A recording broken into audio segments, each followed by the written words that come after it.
Hey guys, welcome back to the King Kane Way TV. It's me, King Kane, and I am here to do a review over the Real Housewives of Atlanta Season 12, Episode 1. Tonight was the premiere episode. I just finished watching it. It literally just went off. Right now, Married to Medicine is on. I'm looking at Contessa playing this party, and I can't. I'm so over Married to Medicine so far. However, Real Housewives of Atlanta was pretty good. I think we're in for a great season. I want to talk about the intro. I think the intro looks good. However, Eva is something off about her. I don't know if it's the pregnancy, if it's the color of her gown. But something's definitely off. I'm speaking on when they all have the peach in their hand. Eva looks awkward. And like I said, I don't know if it's the big belly or if it's the color of the dress, but I feel like she should have been in a color similar to Cynthia's, since they were both going to be picked on the end and they were doing it by height. You know, production clearly should have known who was the tallest, who was the second tallest, who was the shortest. Y'all knew that. So you guys should have made sure that people were coordinating by where they were going to be standing. That's my whole thing with that. The taglines fell short for me. I really only like Candy's. You know her, don't check for me unless you got to check for me. That is the tea, that is the truth, and that's just what it is. Everybody else really wasn't memorable to me. However, all of the ladies do look beautiful. They look gorge in their own rights.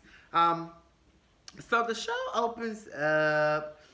We see Portia. She's at her mom's. You know, we see the prayer that she did at the end of the season 11 reunion. Dennis has been doing some cheating. Portia is just depressed. You know, she has this newborn baby, PJ. PJ's gorgeous. Welcome to the TV world, PJ. So good to see you again. And Portia's just sad. She's going through. She's having a conversation with her mom just about life and about how, damn, she can't believe she's going through this. And the mama's just, you know, kind of sad. And Portia's like, Mom, please don't start crying, because if you start crying, I'm going to start crying. It was a very, very sweet moment with her and her mom. It was like her mom was letting her know it's okay to be sad. And I'm not okay because you are my daughter and I'm seeing you this way. And, you know, I love me some Miss Diane. You know, I think Mama Diane has common sense, especially compared to Dennis's mom, Mama Gina, if that's her name. She's just a weird devil to me, based on Portia's having a baby that special. I just don't see it for Dennis or his mom. His big egghead ass. How you gonna cheat on this girl? She just had your motherfucking child. See, that's the problem with you niggas. You get a real good bad bitch and you don't know how to do right by him. You don't know how to do motherfucking me right. And that's the problem. That's the issue. That's the situation. Anywho. Next we see Candy. I think Candy's intro looks very, very good. Candy looks amazing in her confessionals. We finally see Ace talking. I thought that was really, really cute. I'm like, oh, hey, Ace. Candy calls her surrogate Shadina. Todd's there. I am just in total shock and awe that Candy, just like K. Michelle on Love and Hip Hop Hollywood, they're showing their surrogates. I just feel like as a celebrity, as a person, you know, with clout, as a person in the public eye, I would never show my surrogate, just because if a motherfucker don't see it for me, how I know you don't live around the corner from my surrogate, or you don't, you know what I'm saying? You're not going to attack my surrogate because of your dysfunctional feelings for me.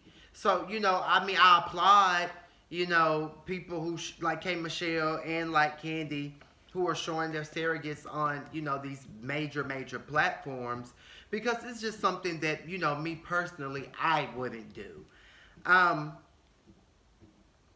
We find out that, you know, apparently Candy's surrogate was going to have twins. One of the twins died.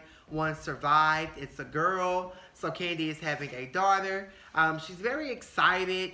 But at the same time, still kind of like nervous, and it's just a lot of weird feelings because she's like, damn, I'm not carrying my own baby. Does that make me less than a woman? It's different, it's new. Then you got Ace over here asking, oh, did the lady buy the baby from the store? And so I mean, I get it. It must be hard, to not be able to carry your own child.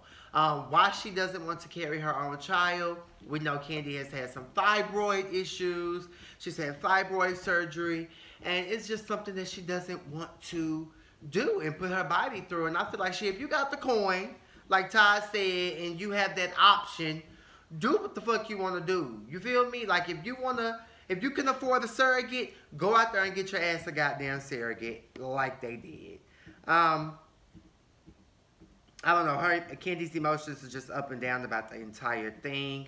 Next we see Eva the Diva. She's pregnant and beat. She's meeting with her husband, Mike Sterling. And Eva says that, she's excited to be pregnant because this is her first baby in wedlock. We know that her first baby daddy is psycho and crazy. And then we know that the two boys that she has is from her husband, Mike. So with the last baby being after she was married. So congratulations to you, whore, for now having children in wedlock. Good for you. They're pretty much looking for a house. Her husband is over the temporary spaces. He said no more temporary motherfucking me spaces. He wants stability for him and his family and their children, and his wife. And he just wants some more for them. So it's about goddamn time they stop renting and start buying them some things, where they can have longevity and really have some ground. He asked about Portia, and Eva's like, well, she can't wait for Portia to come back around the group and things like that because Portia has been gone. It's just been a lot going on in the media. And, it's just hard and it just sucks. And Mike is just like, yeah, this shit is fucked up. Next we see Cynthia and Mike looking old at her house. However, Cynthia has everything in her confessional. She been wedding dress shopping, and I'm just like, girl, you need to calm the fuck down. Let this man propose. Like, you're doing too much a little too soon. We see that her fiance, well, her man, they're not even fucking engaged right now. He still lives in LA. He loves LA. We all know that he works in LA. So, it's like a tricky situation with him and Cynthia. Cynthia, good luck trying to get your storyline going with you and Mike in this long distance relationship. However, I'm bored with it already. I need something more. It looks like you and Mike are going to have some type of situation, some type of argument about you was fucking with people that he got to work with or something. I don't even know. But we need to get to that because I'm bored with you and, Mike and chill and all this and all that. Hopefully after he proposes on the show, I can move past the dumb shit. But for now, I'm just like bored with it. So, she's willing to make her long distance relationship work. So, she took her wig off for him. So, ladies, y'all tell me, when you take your goddamn wig off for a man, that must mean that, it is some tea. Okay? Moving on. We're at the Bailey wine cellar. Cynthia's there with her sister Mal. It seems like she's not really making money. She's like, it's been doing okay.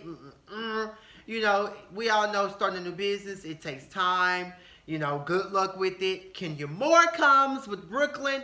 Welcome back, Miss Twirl. Miss Twirl fabulous. Kenya Moore, she's back. She's in the building. Her and Brooklyn are there. Her and Cynthia are just catching up. They're just talking. Kenya is doing a Barbie party because she wants to do a premiere for Brooklyn. She wants everyone to meet Brooklyn. And she's doing a Barbie-themed party where she wants everyone to come dressed up as life-size Barbie dolls. Cynthia's like, oh, well, baby, that's easy for me. Now, some of these other girls, it might be a problem. But, child, for me, it's no tea. I felt that, Cynthia. That was, some really cute shade. So, allegedly there's a snake in the circle this season. So right now, Cynthia's looking a little bit snakish to me, but we will see as the season goes on.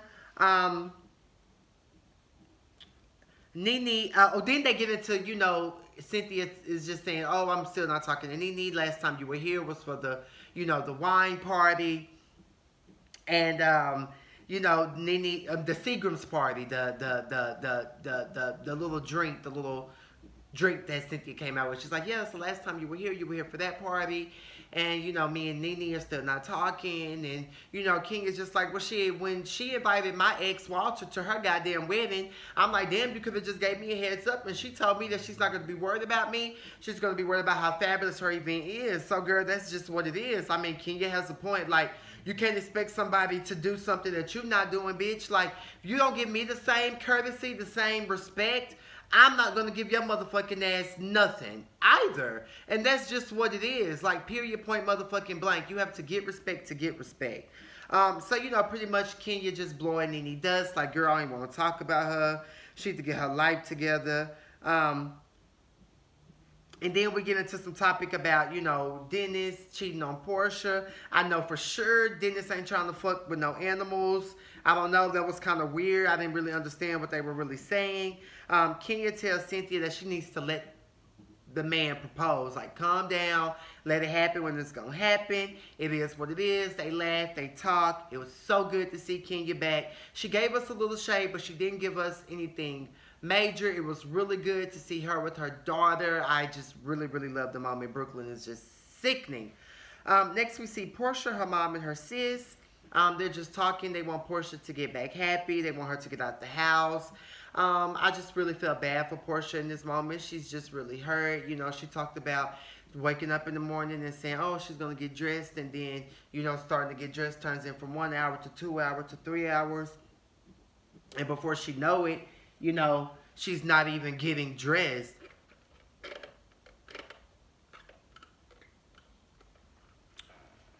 And she said it's like 6 p.m. And, you know, fuck, I was thirsty. There's just nothing, you know, really there for her to do. So, you know, I really feel bad for her. I really, really hated this moment. I just think that it was fucked up for this nigga to cheat on her. And she just had a goddamn baby. These niggas ain't shit. We all know that. Portia says she just feels like this is a bad dream or a joke. And if you've ever been through some shit and you get to that feeling where it's like, is this a motherfucking joke or am I dreaming? That's some hurt. That is some pain. And that is just some shit that I just can't take. Next, we see Candy, Cynthia, and Eva. They're all at the OLG. They're all catching up. They're kikiing. Eva's hair is sickening. Some bitch named Sincerely sends Candy a drink. This was such a produced ass, fake ass scene. I didn't like it. It just kind of stood out as, okay, this is fake. But Sincerely just wants to come over and kiss Candy's ass and let Candy know that she don't know the nigga Dennis. They ain't fucked around, despite what the blogs are saying.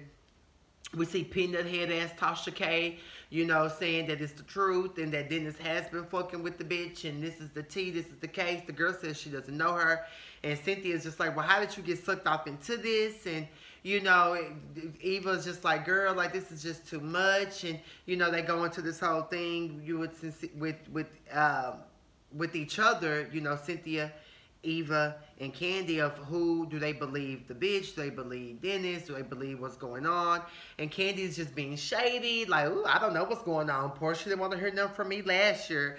Ooh, girl, this is not the goddamn time, bitch. Like, people be going through serious shit. Sometimes it's not the time to throw shade, bitch. Candy, you're already being annoying. Like, calm the fuck down. You know, I did not like that moment. Sincerely, we don't give a fuck about you trying to clear up your name, take your ass on somewhere, because according to Portia, later on that we found out, bitch, you weren't even the mistress that was alleged going on. So, girl, bye. And my whole thing is, duh, Candy. Portia didn't want to hear anything about from you about her man last year because, bitch, it wasn't coming from a genuine place. Stop acting stupid. Stop acting dumb. Don't discuss my man still this year, bitch. When you have to use a surrogate. I just had my baby out this fresh puss. I'm just saying. I'm just motherfucking saying. Now, Candy get on my nerves. Oh, I don't want to be in the middle. Girl, shut the fuck up. Next we see everyone's getting ready for the Barbie party. Portia didn't want to go, but she's going to go anyway because she feels like her and Kenya are building a good rapport, a good friendship, which is good. Kenya is fucking gorgeous at the party. Mark is not coming because he's working. We kind of see the rise of the problems and the relationship issues that Kenya is going to be having with Mark, even though it's like tiptoeing around right now. We can kind of sense that there is some type of dysfunction. Cynthia arrives as Thirsty Wedding Barbie. Hated it. Eva arrives as Workout Barbie. Kind of liked it. Candy arrives as Rockstar Barbie. Candy gets the crown, the best dressed. I can't believe I'm saying that, but she gets it for the theme. Congratulations. Portia comes as Holiday Barbie. Candy brings her son. Portia brings her daughter. My whole thing is PJ just be over. Her face says, PJ don't want to be bothered. PJ just be sitting there. PJ ain't got time for these girls. PJ don't give a fuck. Let's be clear. PJ ain't studying the girls or the boys, okay? PJ just want to go home. My whole thing is they get into why Eva didn't bring her child. Eva's like, oh, it's my first time meeting Kenya. Oh, my goodness. I don't know what the energy. Woo, woo, woo. Girl, bring them ugly ass kids. Nobody give a fuck. Bring them kids. We want to see them kids. And let them kids be dressed up. And Portia's just like, girl, that's no excuse. Like, what you thought Kenya was going to do to the kids? Which I agree. Like, Eva, here you go, already starting up with this weird-ass energy that didn't nobody ask for. It's the first goddamn episode, the first goddamn group setting.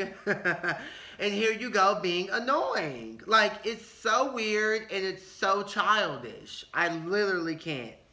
The girls, Candy,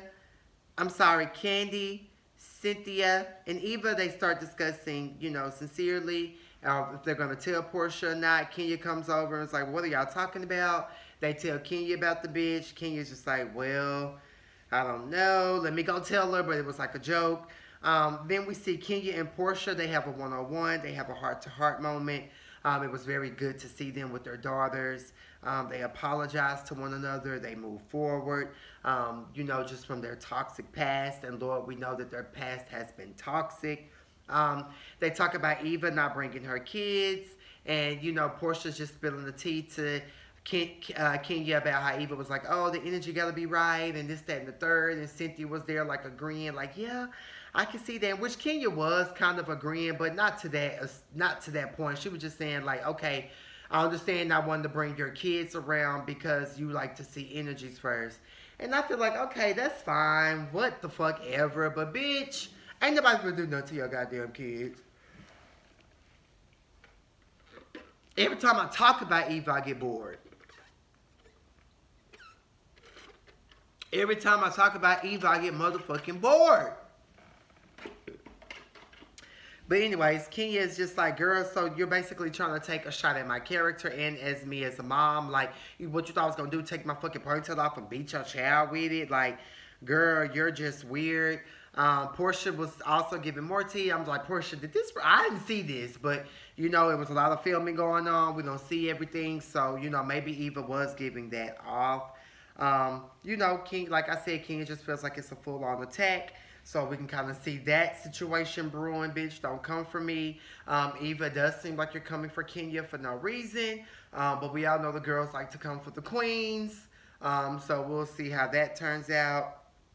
Kenya drops the bomb on Portia about, sincerely being at the restaurant. And then she goes and gets Shamia and Candy and Cynthia so they can all talk about it. And, she's like, well, I just want to give you good news. Kenya's like, I want to give you good news, Portia, because, we're sitting here bonding. And, Portia's just not moved by the tea. Cynthia and Candy are like, girl, why would you even tell her this tea after we just told you we was going to tell her at a later date? It does look like Kenya's being messy. However, I think Kenya just wanted to go ahead and put it out there on the table that this is what's being discussed. This is what's going on. But at the end of the day, the girl says she didn't know him. Portia paid the information dust. she's kind of annoyed, like, why was the girl even at OLG? And Candy's like, I have no idea why she was at OLG. I'm sorry that this even happened. I don't want nothing to do with it. I don't want no parts of it. So it kind of looks like Candy's being messy. Kenya, you know, she put it out there on the table. Cynthia questioned Kenya, you know, why you brought it up. And, you know, Kenya just wanted to pretty much wanted to give Portia some good news. But like I just said earlier, Portia's like, this ain't no good news for me because it wasn't even this sincerely bitch that he was cheating with. So that's how episode 1 of season 12 ended. I think this is going to be a great season. I'm looking forward to it. I hope you guys fuck with these goddamn reviews like y'all fuck with my reviews on Basketball Wives, okay? So subscribe to my channel, like this video, share this video, tell all your bitches, all your co-workers, all your friends about the King Kane Way TV. I'm new, I'm popping, I'm exciting. I can only go up from here. So keep fucking with me, and I love you guys, and good night. Mwah.